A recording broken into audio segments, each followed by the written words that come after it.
귀한 찬양 감사합니다. 여러분 주부를 참고하실 때 여러분 앞에 귀의 소식 전하겠습니다. 우리 교회를 방문하신 모든 분들 주님의 이름으로 환영합니다. 등록 원하시는 분 말씀해 주시면 저희가 친절하게 도와드리겠습니다. 그리고 온라인으로 예배드리는 성도님들도 이 시간 하나님의 은혜 동일하게 경험될 수 있기를 간절히 소원합니다. 지난주에 우리 교회에 등록하신 분들이 계십니다. 우리가 얼굴을 대면할 수 없기 때문에 사진 찍을 때만 잠깐 보게 되는데 이렇게 네 분이 오셨습니다. 얼굴을 보시고 잘 기억해 주시고, 우리 먼저 교우되신 분들은 마음의 문을 열고 먼저 인사하고 따뜻하게 포용해 주시고, 또 늦게 합류하신 우리 한가족 되신 분들도 우리 교회에 좀 마음을 여시고 서로 교제하면서 안으로는 사랑을 나누고 밖으로는 복음을 전하는 그런 귀한 분들로 세움받을 수 있기를 간절히 소망합니다. 오늘은 맥주감사의 주일 예배로 드리고 있습니다. 하나님 앞에 이스라엘 백성들이 첫 수확을 드렸던 것을 기념하여 우리 또한 6개월을 정산하고 또 새롭게 시작한 하반기에 하나님 앞에 감사로 드리는 예배 시간입니다. 천사헌금 전달 보고 드립니다. 우리가 이번에는 미자립교회 월세를 지원하기로 했고, 그래서 337명이 참여해서 헌금액이 988만 8천 원이 헌금이 되었습니다. 나머지 조금 부족한 부분에 대해서는 사회봉사위원회 여러분이 그동안 헌금했던 것을 토대로 10개 교회 1,000만 원을 채워서 각 교회 100만 원씩 전달해 드렸고, 너무나 고맙다는 이야기. 제가 원래 잘 안 만나려고 그랬는데 용기총 임원 목사님들께서 좀 뵙자고 해서 찾아뵀더니 분당 우리 교회나 큰 교회에서 이렇게 하는 거는 당연하다고 생각했는데 우리 교회 같은 정도의 규모의 교회에서 이렇게 하는 걸 보면서 너무 귀하다고 생각하고, 그래서 본인 교회도 내년에는 꼭 이렇게 창립기념일에 생일 파티하고 축하하기보다는 그 헌금을 모아서 이렇게 어려운 일에 사용하면 좋겠다 하면서 그 자리에 참석했던 목사님들께 다 도전받았다고 해서 참 감사했던 시간이 있었습니다. 이 모든 것은 여러분 한 분 한 분이 마음을 모아서 정성껏 헌금해 주셨기 때문이고, 이 자리를 빌어 담임 목사로서 여러분 한 분 한 분에게 진심으로 감사를 드립니다. 지난해는 우리가 413명 정도 헌금했는데 아마 코로나 때문에 이렇게 참석하지 못하는 분들이 계시다 보니까 숫자는 적었음에도 불구하고 헌금 액수는 오히려 150만 원 정도 더 나와서 우리가 10교회 교회를 더 섬길 수 있게 되었습니다. 다시 한번 진심으로 감사를 드립니다. 아울러 7월 첫째 주간 예배 안내 드립니다. 항상 주일 예배 오실 때 화상 카메라가 있는 중앙으로 여러분 와주시고 온도 체크하시고 바코드 출결한 이후에 마스크를 꼭 착용해 주시기를 부탁드립니다. 적어도 우리 교회 교우분들은 교회에서뿐만 아니라 밖에서도 이 방역수칙을 잘 지켜주셔서 우리 그리스도인들이 모범이 될 수 있는, 또 그런 곳에 우리 영락교회 교우들이 귀한 사명을 감당할 수 있기를 부탁드리겠습니다. 현장 예배를 참석하지 못한 분들을 위해서 실시간 온라인 예배가 제공되고 있습니다. 아마 실시간으로 들으신 분은 아시겠지만 영상 화질이 아주 많이 좋아졌습니다. 몇몇 분이 목적 헌금을 해 주셔서 우리가 좋은 화질로 예배를 같이 온라인으로 드렸으면 좋겠다, 그런 취지로 헌금을 하셔서 그걸 토대로 우리가 영상을 전체를 카메라도 바꾸고 공사도 새롭게 했습니다. 적지 않은 금액이 들었는데 제가 누군지는 밝히진 않지만 진심으로 이 자리를 빌어 감사를 드립니다.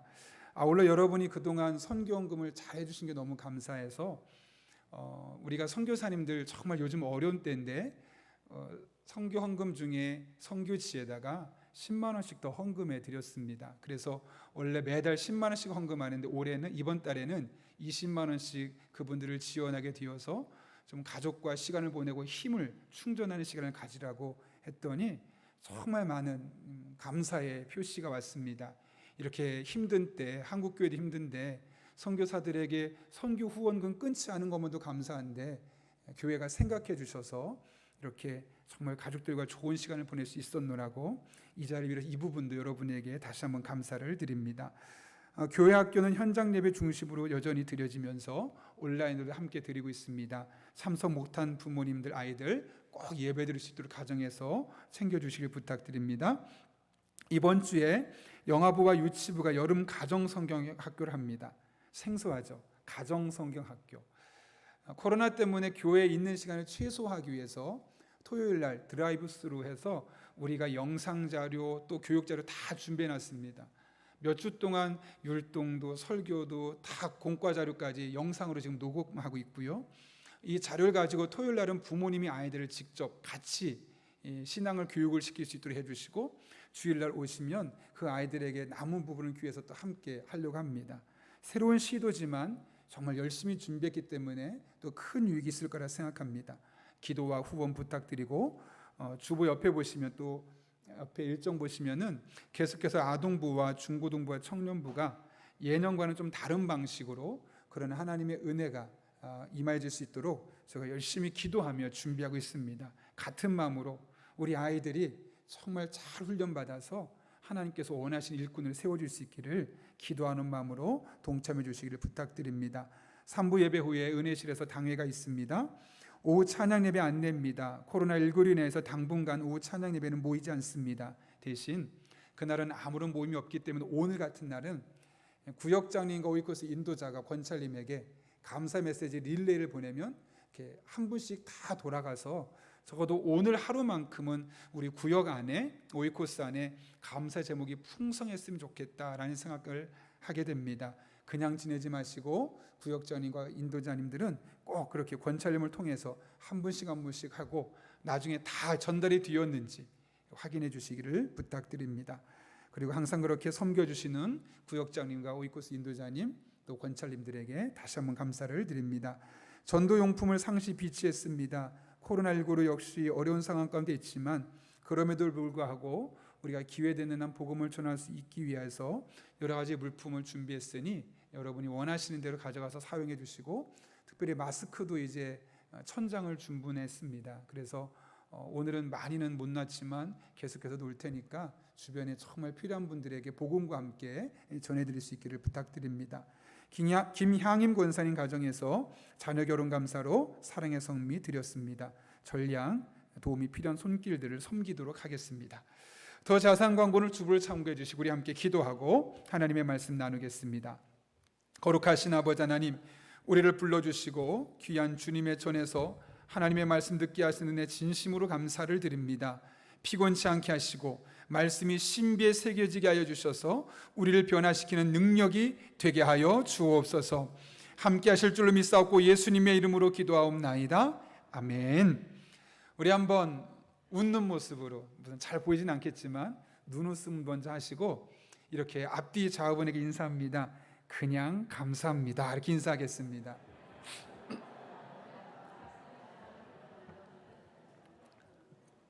예, 오늘 맥주감사 주일입니다. 지난 6개월의 삶을 돌아보고 하나님께 감사하는 시간을 예배로 드리는 것이죠. 혹시 제가 지난주에 드린 미션을 기억하십니까? 오늘 오실 때 그냥 오시지 마시고 적어도 2개에서 3개 정도의 감사 제목을 가지고 와라. 더 가능하면 적어오고, 더 가능하면 하나님께 적더라도 예물을 드리고 해서 이 감사하는 마음을 갖고 오실 것을 부탁을 드렸습니다. 그렇게 오신 분들 한번 비교해 볼까요? 다른 때 급하게 오셔서 예배 드렸을 때와 그렇게 지난 한 주간과 6개월의 삶을 돌아보면서 감사 제목들을 하나씩 생각하고 그 감사 제목으로 내 가슴을 채우고 와서 예배 드리는 오늘, 그 예배가 같습니까? 다릅니까? 같을 수 없지요. 분명한 차이가 있을 겁니다. 오늘날 우리는 감사의 홍수 시대에 살고 있습니다. 어디 가나 감사하다는 말을 하게 되고 그 말을 듣게 됩니다. 식당에 가서 음식이 나오면 감사합니다라고 말하죠. 우리가 계산하면 또 주인이 감사합니다라고 말합니다. 때로는 전혀 모르는 사람에게 전화 와서 감사합니다 고객님 이란 말도 들리기도 합니다. 이처럼 우리는 감사에 아주 빈번하게 노출되어 있는 시대를 살아가고 있습니다. 어떻게 보면 참 좋은 거지요. 그런데 문제는 그러다 보니까 이 감사에 너무나 빈번하게 노출되다 보니까 감사에 형식적으로 반응하는 감사 불감증에 걸리게 되었음을 또한 보게 됩니다. 그래서 웬만해서 감사합니다라고 말하면 마음에 감동이 없습니다. 진짜 감사하다고 생각하지 않습니다. 왜냐하면 너무나 자주 듣고 또 너무나 쉽게 하는 말이기 때문에 그렇죠. 그런데 이것은 이상한 현상이 아니라 어찌 보면 지극히 자연스러운 현상입니다.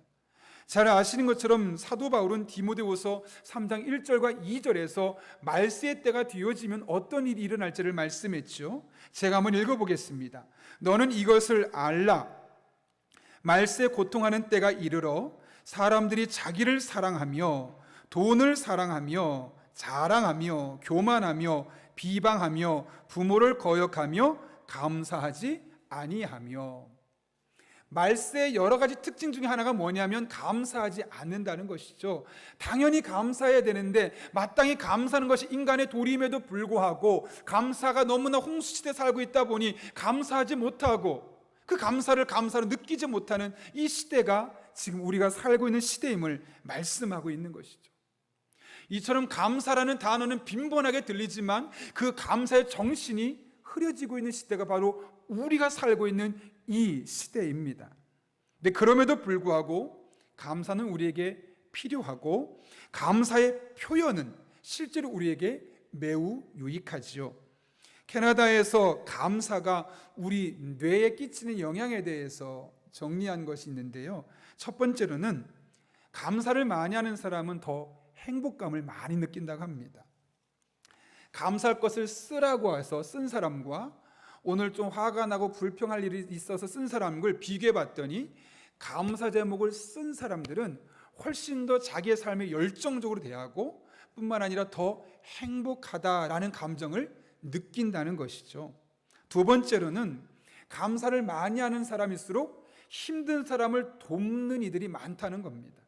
길을 지나가다 혹은 우연히 여러 가지 이야기를 통해서 어려운 사람들의 이야기를 들으면 모른 척하고 지나가는 것이 아니라 꼭 그 사람에게 작은 도움이라도 제공해주고 싶은 사람, 어떤 사람이 그런 일을 하냐면 평소에 감사를 많이 하는 사람. 세 번째로는 감사는 우리의 수면에 큰 도움이 된다고 그랬죠. 수면 시간을 향상시키고 수면의 질을 높였을 뿐만 아니라 우울증을 줄이고 우리가 살다 보면 생겨지는 이 불안감을 감소시키는 효과가 있다는 겁니다. 네 번째로는 물질주의에 대해서 자유로워질 수 있다는 것이죠. 많은 사람이 돈에 물질에 매여서 살아가는데 감사를 많이 하는 사람은 오히려 삶에 자족하는 일들이 많아지기 때문에 돈의 노예가 되지 않고 자기에게 주어진 삶을 더 행복하게 살아갈 수 있다는 겁니다. 마지막으로 긍정적인 사람이 될 수 있다는 거죠. 여러분, 사람은 태생적으로 긍정적일까요? 부정적일까요? 기억하십시오. 부정적입니다. 아무리 잘해도 잘한 것보다는 잘못한 것을 먼저 보는 경향이 5배가 높다는 거죠.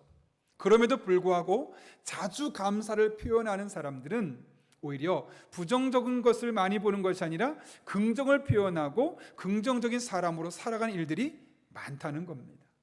이처럼 감사의 표현, 감사의 생각이 아니라 감사의 표현은 우리에게 매우 실제적인 유익을 가져다 줍니다. 그런데 더 큰 유익이 있습니다. 사실 표현하는 감사의 진짜 유익은 영적인 유익에 있습니다.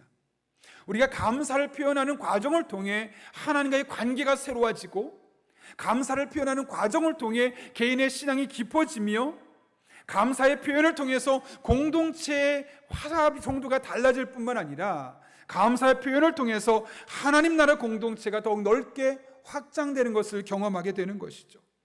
성경은 그래서 우리에게 뭐라고 말씀합니까? 범사에 감사해라.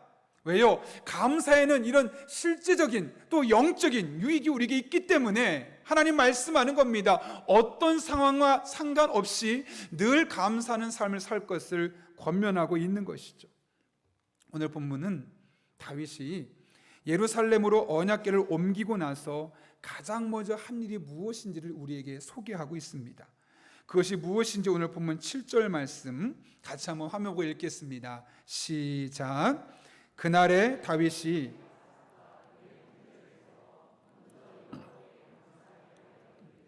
여기 7절에 아주 중요한 표현이 있는데 바로 먼저라는 말입니다. 원문을 보면 빠로시라는 단어인데 이것은 그냥 단순히 먼저 정도가 아니라 최우선으로라는 뜻을 갖고 있습니다. 여러분, 지금 다윗이 무엇을 최우선으로 했다고요? 언약궤를 예루살렘으로 가져온 뒤에 최우선으로 한 것이 무엇이냐? 하나님께 감사했다라고 말씀하고 있는 것이죠. 다윗은 먼저 감사하는 사람이었습니다. 어떤 일이 되어진 것을 보고 나서 그 현상의 결과를 보고 나서 감사할 거네, 감사한 것이 아니라 먼저 감사하고 예배로 들어갔던 사람이 바로 다윗이었음을 말씀하고 있는 것이죠. 그런데 여러분, 다윗이 먼저 감사했다고 하는데 도대체 무엇을 놓고 감사했을까요? 그 감사의 내용이 무엇일까요? 오늘 본문을 보게 되면 언제 다윗이 감사하게 되었는지를 말씀하는데, 언제 다윗이 감사했는지를 보게 되면 어떤 내용을 갖고 감사했는지까지 알게 됩니다. 여러분, 7절을 어떻게 시작합니까? 그날에 라는 말로 시작하죠. 여기 그날은 어떤 날일까요? 블레셋 땅에 있던 하나님의 언약궤가 거의 1년 만에 예루살렘으로 들어온 바로 그날에 먼저 가장 우선적으로 하나님께 감사하였다라고 말씀하고 있는 겁니다.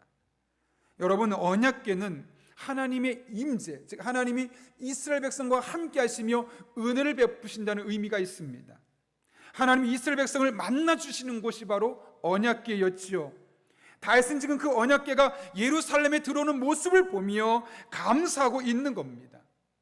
이를 통해 우리는 다윗이 무엇을 감사했음을 알게 됩니까? 언약궤, 즉 하나님과의 만남, 하나님과의 예배를 감사하고 있음을 보게 되는 겁니다. 자신이 왕위에 올랐기 때문에 감사한 것이 아닙니다. 왕이 되고 나서 영토가 더 확장되었기 때문에 감사한 것 또한 아닙니다. 자신의 지지도가 몇 % 올라갔더라, 그래서 감사한 것이 아닙니다. 내가 하나님의 자녀가 되었다는 것, 그래서 오직 하나님을 경험하고 예배할 수 있다는 것, 그것을 최우선적으로 생각하고 감사하고 있는 모습을 보여주고 있는 것이죠. 하나님의 자녀가 되고 하나님을 예배할 수 있다는 것이 다윗에게는 가장 중요한 것이고, 이것 때문에 그는 먼저 감사를 하게 되었던 겁니다. 어느 의사가 이런 글을 썼습니다. 왜 사람들은 당연한 사실에 대해서는 감사하지 않을까? 손이 둘이고 다리가 둘이어서 가고 싶은 곳 어디든 발로 갈 수 있고 손으로 무엇이든 잡을 수 있는 것이 감사한 일 아닌가? 또 소리가 들리고 목소리가 나온다는 것보다 더 큰 행복이 어디 있을까? 그런데 아무도 당연한 사실들에는 감사하지 않는다. 아무도 당연한 사실들에는 감사하지 않는다. 최근에 여러 선교사님들을 만나고 소통하게 되면서 오늘날 우리가 이렇게라도 모여서 예배드릴 수 있는 것이 진짜 감사한 일이구나 라는 것을 깨닫게 되었습니다. 인도, 캄보디아, 몽골, 코타키나발루, 필리핀, 인도네시아 등등 수많은 나라들은 국가에서 아예 예배를 드리지 못하게 합니다. 교회 문을 잠그게 하고 절대로 모이지 못하도록 법적으로 제재할 뿐만 아니라 나가서 복음 전하는 것도 아예 막아놓았죠. 그렇다고 해서 우리나라처럼 인터넷이 잘 되는 나라라면 인터넷으로라도 예배를 드릴 수 있는데 그들은 그것조차 할 수 없는 상황입니다. 지난 주간 예배드리고 싶은 마음은 간절하지만 전혀 예배드릴 수 없는 그들의 형편을 생각하면서 우리가 코로나19로 인해서 모두가 다 이 현장에 나와서 예배를 드릴 수는 없어도 이렇게나마 예배드릴 수 있다는 사실이 얼마나 고마운지, 얼마나 감사한지 다시 한번 깨닫게 되었던 겁니다. 그러면서 우리가 그냥 일상으로 드리는, 매주 드리는 이 주일 예배, 이 평범한 예배가 어떤 사람은 그렇게 고대하고 또 고대했음에도 불구하고 결코 드릴 수 없는 예배가 될 수 있구나라는 생각 또한 하게 되었던 것이죠. 그러면서 설교 준비 중에 문득 2018년 우리 선교팀이 몽골에서 드렸던 예배가 떠올랐습니다. 그날 저희 교회에서 준비한 것은 제가 설교를 하게 되고 우리 선교팀원은 찬양을, 특송을 하게 되어 있었습니다. 근데 저는 그날 몽골 사람들이 예배당으로 들어오는 것을 보면서부터 마음에 큰 긴장감이 생겼습니다. 그들의 표정이 너무나 밝아 보였기 때문에 그렇습니다. 선교사님에게 듣기로는 그들의 가정 형편이 정말 좋지 않았고, 실제로 저희가 계례를 방문할 때보다 너무너무 가슴이 아플 정도로 형편이 어려웠습니다. 그런데 그들이 교회 올 때만큼은 얼마나 얼굴이 밝은지 마치 천사들이 하나님을 예배하게 오는 것처럼 보일 정도로 너무너무 감격스럽고, 그렇게 오는 사람들에게 실망감을 안겨서는 안 되겠다라는 마음에 적지 않은 긴장감을 가지고 예배를 준비했던 기억이 있습니다. 찬양할 때 그들의 입술에서 나오는 믿음의 고백에서는 영적인 힘이 느껴졌고, 말씀을 들으며 아멘 하는 그들의 외침 속에서는 하나님의 일하심이 보였습니다. 그들은 마치 오늘 마지막 예배를 드리듯 찬양 속에, 말씀 속에, 기도 속에 순서마다 완전히 녹아들고 동화된 모습으로 예배 드리는 것을 볼 수 있었죠. 아니, 예배를 드리기 이전부터 그들의 표정, 예배당에 들어오는 그들의 표정에서부터 이미 하나님을 예배하는 사람임을 능히 볼 수 있었습니다. 여러분, 우리가 마음껏 예배할 수 있다는 사실, 우린 이 사실 하나만으로도 하나님께 감사할 수 있어야 합니다. 비록 몸이 건강하지 못해도, 비록 내가 원하는 일이 원하는 대로 풀려지지 않는다 할지라도, 그럼에도 불구하고 우리가 하나님을 예배할 수 있다는 것, 그것은 축복이고 그것 하나만으로도 엄청난 감사의 제목임을 우리가 잊어서는 안 되는 것이죠. 예수님은 요한복음 4장 23절에서 영과 진리로 예배하는 자들을 찾고 계시다고 말씀하셨습니다. 그냥 성전 뜰만 밟고 돌아가는 것이 아니라 성령 충만한 가운데 말씀 붙들고 하나님의 임재를 경험하길 사모하는 영혼들을 찾고 또 찾고 계심을 말씀하고 있는 것이죠. 저는 그 말씀을 들을 때마다 우리 안에 눈물이 말라서는 안 되고 우리 안에 감격이 사라져서는 안 된다라고 말하고 싶습니다.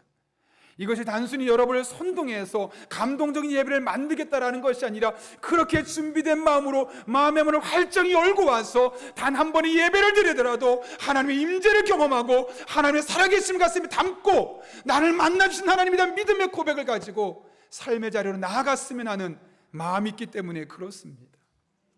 목사는 예배의 주인공이 아닙니다. 예배의 주인공은 바로 여러분입니다. 목사는 여러분이 예배를 통해 하나님을 만날 수 있도록, 예배를 통해 여러분의 삶의 문제가 하나님 안에서 풀려질 수 있도록 돕는 도움이고, 진정한 예배 주인공은 여러분 한 분 한 분이 되는 것이죠. 예배 주인공인 여러분, 예배는 다시 드릴 수 있는 것이 아닙니다. 예배 재방송은 없습니다. 하나님의 임재를 경험하는 예배, 내 마음을 만져주시고 새로운 힘을 공급하셔서 일주일을 살아갈 은혜를 공급받는 그 예배는 하나님과 생방송으로 진행되는 것입니다. 그래서 그 순간이 가장 귀하고 치열하게 예배를 드려야만 하는 것입니다. 예배가 그런 것임을 우리가 기억한다면 예배 준비에서부터 마치는 순간까지 우리는 잠시도 눈을 돌릴 수 없고 잠시도 딴 생각할 수 없으며 성령 충만한 가운데 우리의 안테나를 하나님께 맞추고 하나님의 은혜를 사모할 수밖에 없는 것이죠. 여러분, 예배 목숨을 걸어보십시오. 예배 시간에 감격을 경험하지 못한다면, 예배 시간에 나를 만나주신 하나님 경험하지 못한다면 우리가 이 자리에 앉아있을 이유가 없는 겁니다. 내가 단 한 번의 예배를 드리더라도 성공적인 예배, 하나님을 만나는 예배, 내 신금을 올리고 살아갈 힘을 공급받는 그런 예배의 성공자가 될 수 있기를 예수님의 이름으로 축원합니다. 그런가 하면 이렇게 감사하며 예배드리는 자에게 주어지는 하나님의 특별한 은혜가 있습니다. 그것이 무엇인가? 오늘 본문 10절 말씀 우리 화면을 보고 한 목소리 읽겠습니다. 시작. 그의 성호를 자랑하라. 무슨 말일까요? 일상의 삶에서 감사를 늘 고백하면서 하나님을 자랑하는 사람, 그리고 그렇게 하나님을 간구하는 사람, 그런 사람들에게 하나님께서 친히 그 마음에 즐거움을 주신다. 내 상황은 우울한데, 내 상황은 답답한데 감사의 고백으로 예배드리면 하나님이 그 마음에 기쁨을 주신다는 겁니다. 여러분, 우리가 매일 즐거우려고 얼마나 많이 노력합니까? 재밌는 드라마를 보면 기쁘죠. 어떤 사람은 즐거우려고 예능 프로그램 보기도 하고 TVN 같은 데서 하는 코미디 빅리그 같은 코미디 프로그램도 본다고 그래요. 승진을 하면 너무 기쁘죠. 자녀가 잘 되면 너무 행복하죠. 나빴던 건강이 조금이라도 좋아지면 얼굴에 웃음이 생깁니다. 좋아하는 취미 활동하면 마음이 즐겁습니다. 집값이 올라가면 기쁘고 원하는 일이 이루어지면 너무너무 행복한 마음이 들게 되어 있습니다. 이 외에도 우리는 다양한 삶의 자리에서 행복하려고 즐거우려고 기쁘려고 얼마나 다양한 노력들을 해나가고 있습니까? 그런 일들 하면 진짜 기쁩니다. 근데 여러분, 이걸 다 합해도, 이 모든 걸 다 합해도 이것과 비교할 수 없는 기쁨이 우리에게 부어지는데 바로 하나님께서 우리 마음에 기쁨을 샘솟게 할 때입니다. 이 기쁨을 경험했던 다윗이 시편 4편 7절에서 이렇게 고백합니다. 우리 함께 화면을 보고 읽겠습니다. 시작. 주께서 내 마음에 두신 기쁨은 새 포도주가 풍성할 때보다 더하니이다. 아멘. 우리 한 번만 더 읽겠습니다. 시작. 주께서 내 마음에 두신 기쁨은 그들의 곡식과 새 포도주가 풍성할 때보다 더하니이다. 예, 곡식이 잘 되고 포도주 농사가 잘 돼서 포도주가 많아졌습니다. 그것만큼 큰 기쁨이 어디 있겠습니까? 오늘날로 말하면 사업이 잘 되고 월급이 올라가고 승진하게 되고 인정받게 되고 자네들이 잘 되는 일입니다. 너무너무 행복하죠. 기쁘죠. 그런데 뭐라고 말합니까? 그런 기쁨, 하나님께서 내 마음에 두신 기쁨은 그런 기쁨과 비교할 수 없다. 이 모든 걸 다 합해도 하나님이 한 번 되면 빵 터뜨려주는 그 기쁨과 형용할 수 없고 비교할 수 없는 그 기쁨이 우리 안에 부어지게 되어 있다 라고 말씀하고 있는 겁니다.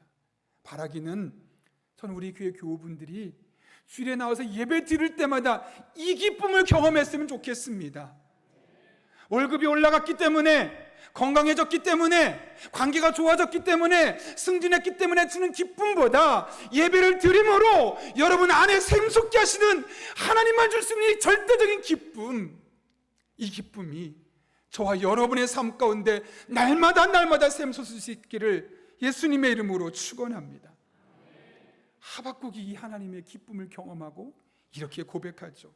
비록 무화과 나무가 무성하지 못하며 포도나무에 열매가 없으며 감람나무에 소출이 없으며 밭에 먹을 것이 없으며 우리의 양이 없으며 외양간에 소가 없을지라도, 없습니다. 다 없습니다. 안 됩니다. 꼬입니다. 답답합니다. 미치겠습니다. 죽고 싶습니다. 그래도 나는 여호와로 말미암아 즐거워하며 나의 구원의 하나님으로 말미암아 기뻐하리로다. 이 하나님 주신 기쁨이 안 되고 꼬이고 답답한 현실을 이겨낼 수 있는 그런 놀라운 기쁨임을 말씀하고 있는 것이죠. 어제 저녁에 급하게 천안의 장례식장에 다녀왔습니다. 평소에 저와 교제하면서 저에게 선한 영향력을 주고 있는 한 목사님이 장모님께서 돌아가셨다라는 이야기를 들었기 때문입니다. 토요일 저녁이라서 10분 정도밖에 못 있고 급하게 다시 용인으로 올라왔는데, 그때 그 목사님과 사모님에게서 장례식장에서는 듣기 힘든 이야기를 들었습니다. 장례를 치르면서 너무 감사하다는 겁니다. 아니, 장모님이 돌아가셨는데 도대체 뭐가 감사한지 궁금해서 여쭈었더니, 장모님이 돌아가시면 아내가, 사모님이 거의 실신할 줄 알았다는 겁니다. 왜냐하면 평상시에 두 분 관계가 너무너무 좋아서 장모님 떠나시면 실신하고 장례식도 제대로 못 치를 뿐만 아니라 그 이후에도 어려울 것 같다, 그것 때문에 걱정을 많이 했었는데, 감사하게도 장모님께서 병원에 입원해 계셨던 그 2달 동안 사모님과 목사님이 정말 간절한 마음으로 여러 가지를 기도했는데 하나님 놀랍게 다 그 기도한 대로 응답해 주셔서 장모님이 돌아가시게 되었을 때 하나도 슬프거나 눈물 나는 것이 아니라 오히려 기도한 대로 잘 그렇게 하나님 나라로 가시게 되어서 마음에 감사가 있었고, 그러다 보니 장례식인데도 너무 오히려 기쁜 마음으로 장례식을 치를 수 있었노라 고백하는 겁니다. 여러분, 실제로 사모님의 얼굴을 보면서 그 말이 거짓말이 아니란 사실을 제가 볼 수 있었습니다. 어떻게 이런 일이 가능하겠습니까? 어떻게 장례식장에서 감사라는 표현을 말하고, 어떻게 장례식장, 그것도 어머니가 돌아가신 그 장례식장에서 기쁘다라고 말을 할 수 있겠습니까? 하나님께서 주신 기쁨 때문에 그렇습니다. 상황적으로는 도저히 기쁠 수 없고 상황적으로는 도저히 감사할 수 없는데, 그 마음에 감사의 고백을 통해 하나님이 기쁨을 주시니까 이 기쁨이 장래, 죽음의 공포를 이겨내고 죽음의 슬픔을 이겨낼 수 있는 놀라운 기쁨으로 다가왔기 때문에 그런 것입니다. 이처럼 하나님께서 주시는 기쁨은 환경을 초월합니다. 상황을 초월하고 세상 무엇과도 비교할 수 없는 놀라운 기쁨을 우리 안에 선사해 주는 겁니다. 최근에 GMS 소속으로 아프리카 세네갈에서 선교하시던 중에 코로나에 걸린 김명수 선교사님에 대한 이야기를 듣고, 특별히 그분의 기사를 보다가 그분이 써놓은 기도 제목을 보고 참 큰 은혜를 받았습니다. GMS에 따르면 선교단체인데, 그 김명수 선교사님은 5월 11일에 발열이 시작되었고 5월 21일 날 코로나 확진 판정을 받아서 병원에서 진료를 받았지만 워낙 환경이 열악하다 보니까 목숨이 위태로울 지경까지 가게 되었습니다. 그때 다른 선교사님과 정부의 지원으로 다행히 병원을 옮기면서 많은 회복을 경험할 수 있었는데, 그 당시에 죽기 일보 직전까지 가던 그 순간까지 선교사님이 썼던 기도가 참 큰 울림이 있었습니다. 제가 그대로 한번 읽어드리겠습니다. 주여, 기왕이면 선교사가 걸려 감사합니다. 코로나로 복음을 전하는 것은 이미 막혔으니 시간이 남는 선교사가 걸려 감사할 뿐입니다. 오히려 사업을 하는 교인이 걸렸더라면 그 사업체에 큰 어려움이 있었을 테니까요. 기왕이면 세네갈에 있는 선교사가 걸려 감사합니다. 이곳의 의술과 시설이 한국보다는 훨씬 낙후되었지만 그래도 주변의 감비아나 말리, 기네비사우 같은 나라들보다는 의료 환경이 더 좋아 치료를 받을 수 있으니 정말 감사한 일이지요. 주여, 기왕이면 외로운 선교사가 코로나에 걸려 감사합니다. 주님만 바라본다 하면서도 늘 이방인이 될 수밖에 없는 아프리카 땅에서 홀로 외로울 때가 종종 있고, 혹 친구들은 나를 잊고 있겠지라고 체념 비슷하게 살아가기도 하는데, 이번 코로나로 인해 사람들이 다시 한번 나를 기억하며 기도하기에 나는 혼자가 아니며 결코 외롭지 않은 선교사라는 사실에 감사할 뿐입니다. 주여, 기왕이면 연고자가 거의 없는 자가 코로나에 걸리게 된 것을 감사드립니다. 양가 일가 친척들 중에서 그리스도인들이 거의 없는 상황이라 영적으로 무연고자 같지만, 그래도 이번 일을 통해 같은 그리스도인이라는 사실 하나만으로 우리를 위해 기도하고 도움의 손길로 펴서 위로해 주시는 분들이 계시다는 사실을 확인할 수 있기에 나는 무연고자가 아니라는 사실을 확인할 수 있어 감사할 뿐입니다. 주여, 이 고통의 자리에서 속히 벗어나게 하소서. 그러나 저의 고통을 마지막으로 우리 아프리카 선교사들 중에 우리 GM 선교사들 가운데 더 코로나 확진자가 나오지 않기를 간절히 기도할 뿐입니다.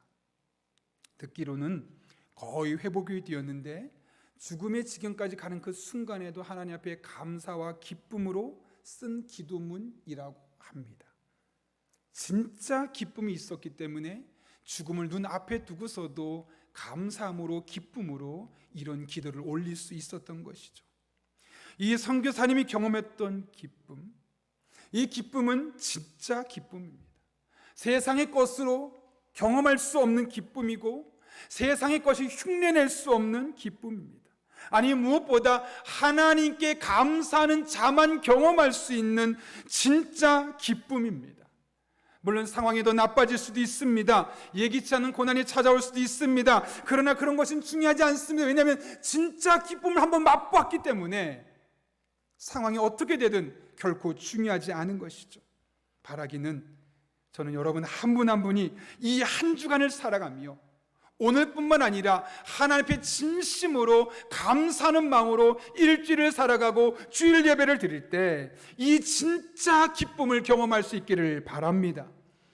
다윗이 경험했던 기쁨, 하박국이 경험했던 이 진짜 기쁨, 김명수 선교사님이 경험했던 이 다른 것으로 바꿀 수 없는 놀라운 기쁨, 이 기쁨이 여러분의 삶의 모든 영역에서 순간순간마다 분초마다 경험되는 그런 복된 한 주간 될 수 있기를 예수님의 이름으로 축원합니다.